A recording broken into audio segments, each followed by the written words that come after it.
ಜಾರಿ ನಿರ್ದೇಶನಾಲಯದ ಹೆಸರಿನಲ್ಲಿ ದಾಳಿ ನಡೆಸಿ 30 ಲಕ್ಷ ರೂಪಾಯಿ ದರೋಡೆ ನಡೆಸಿದ ಘಟನೆ ಬೆಳಕಿಗೆ ಬಂದಿದೆ. ದಕ್ಷಿಣ ಕನ್ನಡ ಜಿಲ್ಲೆಯ ಬಂಟ್ವಾಳ ತಾಲೂಕಿನ ಬೋಳಂತೂರು ಸಮೀಪದ ನಾರ್ಷಾ ಎಂಬಲ್ಲಿ ಈ ಘಟನೆ ನಡೆದಿದೆ. ಇಡಿ ಅಧಿಕಾರಿಗಳು ಎಂದು ನಂಬಿಸಿ ಉದ್ಯಮಿಯ ಮನೆಗೆ ದಾಳಿ ನಡೆಸಿದ ಖದೀಮರು ಬರೋಬ್ಬರಿ 30 ಲಕ್ಷ ರೂಪಾಯಿ ಲೂಟಿ ಮಾಡಿ ಪರಾರಿಯಾಗಿದ್ದಾರೆ. ಸುಲೈಮಾನ್ ಹಾಜಿ ಅವರು ಸಿಂಗಾರಿ ಬೀಡಿ ಸಂಸ್ಥೆಯನ್ನ ಅನೇಕ ವರ್ಷಗಳಿಂದ ನಡೆಸುತ್ತಿದ್ದಾರೆ.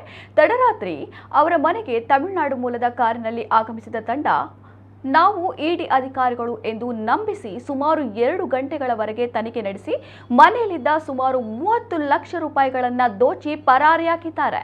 ಸ್ಥಳಕ್ಕೆ ದಕ್ಷಿಣ ಕನ್ನಡ ಜಿಲ್ಲಾ ಎಸ್ಪಿ ಯತೀಶ್ ಭೇಟಿ ನೀಡಿ ಪರಿಶೀಲನೆ ನಡೆಸಿದ್ದಾರೆ.